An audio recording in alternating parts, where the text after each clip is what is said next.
샬롬, 류 선생의 구속사 천국열차, 유도수 목사님의 신구약 성경 파노라마를 낭독하는 시간입니다. 지금은 여호수아 파노라마의 서론입니다. 머리말과 전체 요약인 파노라마로 이루어져 있습니다. 머릿말, 교회는 크게 지상의 교회와 천상의 교회, 전투하는 교회와 안식하는 교회로 나누어집니다. 여호수아서는 두 부류의 교회, 즉 전투하는 교회와 안식하는 교회를 예표적으로 보여주고 있습니다. 전투하는 교회 없이 안식하는 교회는 이루어지지 않습니다. 여호수아는 신실하신 하나님께서 믿음의 조상 아브라함에게 세우신 언약을 1차적으로 어떻게 성취하여 주셨는가를 계시하여 주심으로 그 언약의 궁극적인 성취인 영원한 안식도 이루어 주실 것이라는 확신을 후세들에게 주고 있는 것입니다. 그러므로 여호수아는 전투하는 지상교회에게 선한 싸움을 다 싸우고 누릴 영원한 안식이 있음을 예표적으로 계시해주고 있을 뿐입니다. 그들에게 용기와 격려를 주고 있습니다. 지금 우리는 지상에 전투하는 교회에 속해 있습니다. 성경은 모든 시대를 살아가고 있는 성도들에게 지금 나에게 하시는 말씀으로 다가옵니다. 민수기를 읽으면서 내가 지금 광야를 방황하고 있는 민수기 시대를 살아가고 있구나 하고 민수기가 거울이 되어 자신의 모습을 비춰보게 됩니다. 사사기를 읽으면 나는 다시는 안 그러겠습니다 하고는 또다시 되풀이하고 있는 악순환의 시대 사사기에 살고 있구나 하는 자책을 하게 됩니다. 이처럼 여호수아를 읽으면 자신이 선한 싸움을 위하여 하나님의 부르심을 입고 계수함을 받은 군대의 일원임을 깨닫고 나는 지금 무엇을 하고 있는가 하고 자다가 깨어난 용사같이 됩니다. 오늘날 전투하는 지상교회에게 긴급하게 필요한 말씀이 무엇일까요? 그들의 신분과 지위와 사명을 일깨워주고 용기와 격려를 주어야 함은 매우 시급한 일입니다. 그렇게 하기 위해서는 우리 인간이 무엇을 어떻게 해야 하는가 하고 접근해서는 안 됩니다. 전능하신 하나님께서 인간을 의의 병기로 들어 쓰셔서 구속의 역사를 어떻게 이루어 나오셨는가를 증거해 주므로 지금도 동일하신 하나님께서 나를 도구로 삼으셔서 구속의 역사를 중단 없이 성취해 나가고 계심을 확신시켜 주어야만 합니다. 그런 의미에서 여호수아를 인물 중심이 아니라 창세기에서 시작하여 계시록에서 완성하시는 하나님 중심, 즉 구속사의 관점에서 조망해 본다는 것은 성도들에게 크나큰 용기와 소망을 가져다 줄 것입니다. 정적이고 잠자는 듯한 교회가 동적이고 전투하는 교회로 변화되기를 원하십니까? 무력했던 성도들이 강하고 담대한 전사들이 되기를 원하십니까? 그들에게 여호수아서를 전해 주십시오. 신약성경 히브리서가 그렇게 하고 있습니다. 히브리서는 후퇴하려는 전사들에게 또한 뒤로 물러가면 내 마음이 저를 기뻐하지 아니하리라 하셨느니라. 우리는 뒤로 물러가 침륜에 빠질 자가 아니요 라고 경고하면서 히브리서 10장 38절 그가 친히 말씀하시기를 내가 과연 너희를 버리지 아니하고 과연 너희를 떠나지 아니하리라 하셨느니라고 히브리서 13장 5절 독전하고 있는데 바로 이 말씀이 여호와 하나님께서 전투하는 구약교회에게 주신 여호수아서에 있는 말씀입니다. 여호수아 1장 5절 동일하신 하나님의 영이 구약교회에게 주셨던 이 말씀을 인용하여 전투하는 신약교회도 격려해주고 있는 것입니다. 이에 고무된 성도들은 그러므로 우리가 담대히 가로되 주는 나를 돕는 자시니 내가 무서워 아니하겠노라 사람이 내게 어찌하리요 하고 분연히 일어났습니다. 히브리서 13장 6절 바라건대 본서를 통해서 모든 교회와 성도들이 이와 같이 강하고 담대해져서 선한 싸움을 싸우는데 앞장서는 용사들이 되기를 기원합니다. 다음은 여호수아의 요약 파노라마입니다. 여호수아서는 크게 두 부분으로 나누어집니다. 이 1장부터 12장까지는 가나안 땅을 정복하는 내용이고 13장 이후는 점령한 땅을 분배하는 내용입니다. 교회는 크게 지상의 교회와 천상의 교회로 분류할 수가 있는데 지상의 교회는 전투적인 교회요, 천상의 교회는 안식하는 교회입니다. 하나님의 백성이 가나안 땅을 점령해 나아가는 것은 전투적인 교회의 모형이며 점령한 후에 땅을 분배하고 정착하게 되는 것은 안식하는 교회의 모형입니다. 안식이란 선한 싸움을 싸우고 승리한 후에 주어지는 것입니다. 그러므로 여호수아를 구속사의 관점에서 볼 때 전투적인 교회와 안식하는 교회를 예시해 주고 있습니다. 여호수아서의 주제는 선한 싸움을 싸운 후에 주어지는 안식입니다. 출애굽한 제1세대들은 하나님을 원망하고 그 말씀을 청종치 아니하다가 너희 시체가 이 광야에 엎드려질 것이라 너희 20세 이상으로 계수함을 받은 자 곧 나를 원망한 자의 전부가 여분네의 아들 갈렙과 눈의 아들 여호수아 외에는 내가 맹세하여 너희로 거하게 하리라 한 땅에 결단코 들어가지 못하리라는 선고를 받았습니다. 민수기 14장 29절에서 30절. 그런데 시편 기자는 가나안 땅에 결단코 들어가지 못하리라 하신 말씀을 그러므로 내가 노하여 맹세하기를 저희는 내 안식에 들어오지 못하리라 하였도다고 시편 95편 11절 그것을 안식으로 해석해주고 있습니다. 이 말씀을 인용하여 히브리서에서는 내가 노하여 맹세한 바와 같이 저희는 내 안식에 들어오지 못하리라 하셨다 하였으니 형제들아 너희가 삼가 혹 너희 중에 누가 믿지 아니하는 악심을 품고 살아계신 하나님에게서 떨어질까 염려할 것이요 라고 적용시켜 줍니다. 히브리서 3장 11절에서 12절. 이로 보건대 이스라엘 백성들이 가나안 땅에 들어가서 정착하게 된 것은 하나님의 백성들이 영적인 가나안에 들어가서 누리게 될 영원한 안식에 대한 예표였던 것입니다. 이스라엘 자손들은 애굽에서 고역으로 인하여 탄식하며 부르짖던 노예들이었습니다. 이것은 바로 우리들의 모습이기도 합니다. 그들은 참으로 안식을 갈구했습니다. 그렇다고 출애굽하자마자 그들에게 안식이 바로 주어진 것은 아니었습니다. 40년이나 광야에서 방황의 세월을 보내야만 했습니다. 가나안에 입성하였을 때에도 안식이 그들을 기다리고 있었던 것은 아닙니다. 7년간이나 싸워서 정복해 나가야만 했습니다. 11장 끝에 가서야 그 땅의 전쟁이 그쳤더라고 말씀합니다.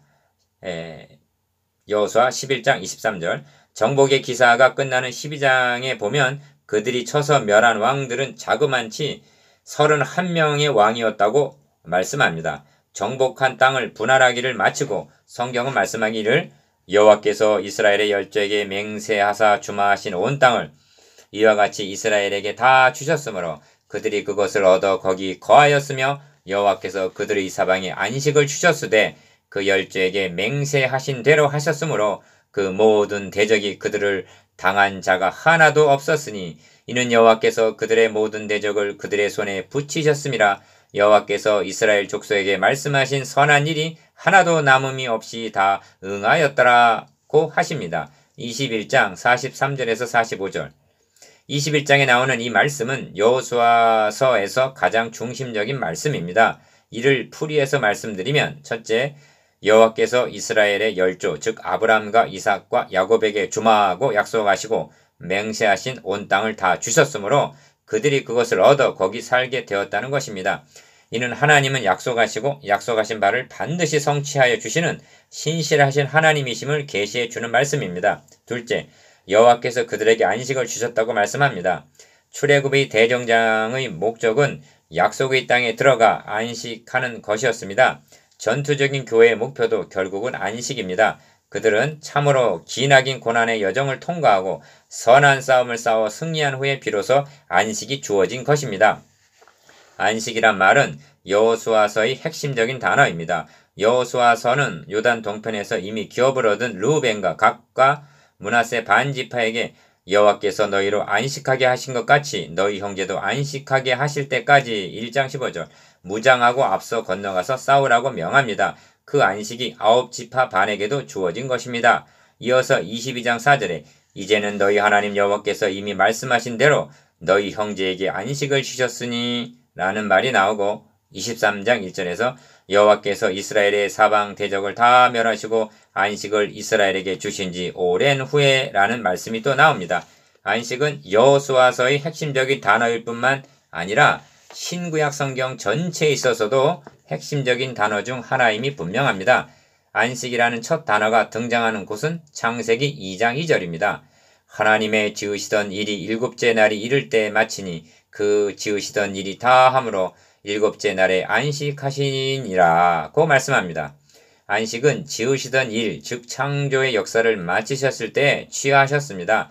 그러나 그 지으신 일이 3장에서는 파괴되고 맙니다. 이는 안식이 깨어졌음을 의미합니다. 주님께서는 내 아버지께서 이제까지 일하시니 나도 일한다고 말씀하시므로 요한복음 5장 17절 하나님께서는 구속사역을 시작하셨음을 보여줍니다. 구속사역을 끝마치시게 될 때 또다시 안식을 취하시게 될 것입니다. 그런데 이스라엘 백성이 가나안에 정착함으로 그들에게 안식이 주어졌다고 말씀합니다. 이것은 아브라함에게 언약하신 바가 1차적으로는 완수되었음을 의미합니다.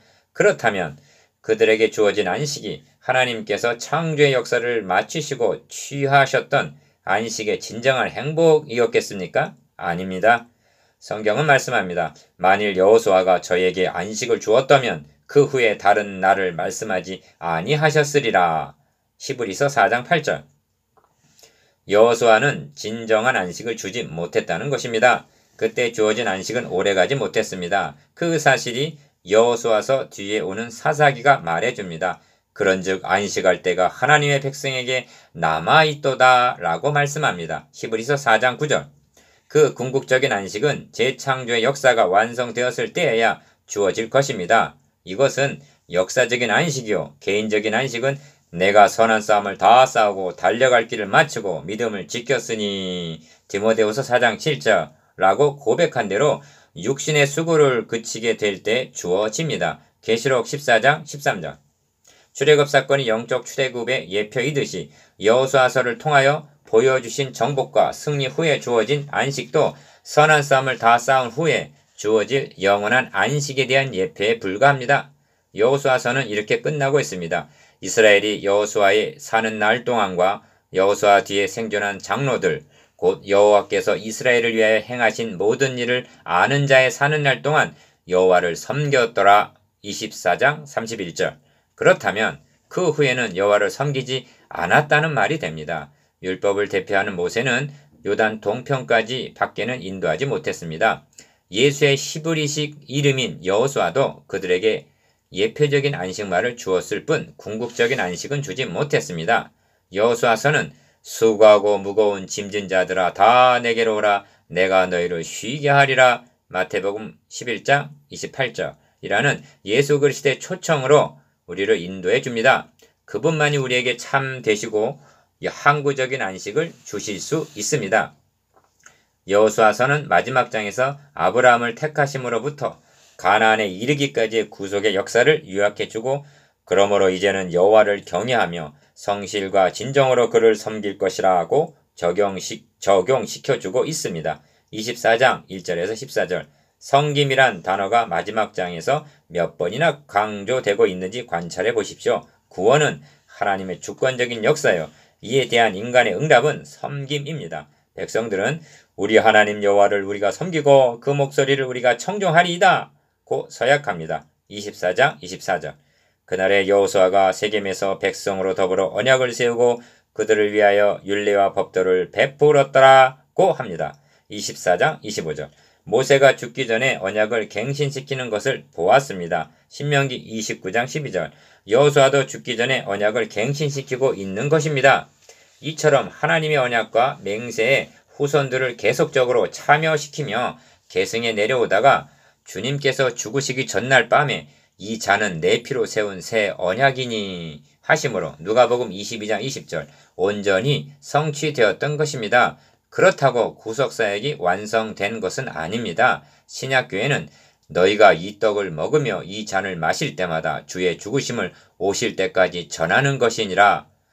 고린도전서 11장 26절이라고 주님에 의해서 성취된 언약을 계속적으로 갱신시켜 나가고 있는 것입니다. 구속사역이 완성되는 역사적인 종말이 이르기까지 언약의 갱신은 중단됨이 없이 계승시켜 나가야 합니다. 여러분은 지금 전투하는 교회와 안식하는 교회 중 어디에 속해 있습니까? 그렇다면 여러분의 사명은 무엇입니까? 전투적인 교회에게 주어진 표현은 내가 너에게 명한 것이 아니냐. 마음을 강하게 하고 담대히 하라. 두려워 말며 놀라지 말라. 너가 어디로 가든지 너희 하나님 여호와가 너와 함께 하느니라 입니다. 1장 9절 하나님의 군대는 요단강을 건너자 전투하기 전에 먼저 할례를 행하고 유월절을 지켰습니다. 무슨 의미입니까? 할례는 하나님의 선민된 표요. 유월절은 구속의 은총을 잊지 않기 위해서 행하는 기념 행사입니다. 영적 싸움에 임하는 정신무장과 승리의 비결은 바로 선민의식과 은총의식임을 명심하십시오. 가나안의 첫 성은 여리고입니다. 이스라엘 자손들로 인하여 여리고는 굳게 닫혔고 출입하는 자 없더라고 했습니다. 6장 1절. 그 여리고성이 선민의식과 은총의식으로 무장한 하나님의 군대들의 믿음의 순종에 의해서 무너졌습니다. 여러분, 아직 무너지지 않고 굳게 닫혀있는 여러분에게 있는 여리고성은 무엇입니까? 그것은 여러분의 믿음의 순종에 의해서 무너지고야 말 것입니다. 너는 가서 마지막을 기다리라. 이는 너가 평안히 쉬다가 끝날에는 너의 업을 누릴 것임이니라. 다니엘서 12장 13절이라는 날이 이르기 전에 힘써 싸워 승리하십시오. 묵상해 봅시다. 1. 여호수아서는 어떻게 두 부분으로 나누어집니까? 2. 여호수아서에 게시된 두 모형은 무엇입니까? 3. 여호수아서의 주제는 무엇이며 이것이 언제 성취되는지 개인적인 면과 역사적인 면으로 말씀해 보십시오.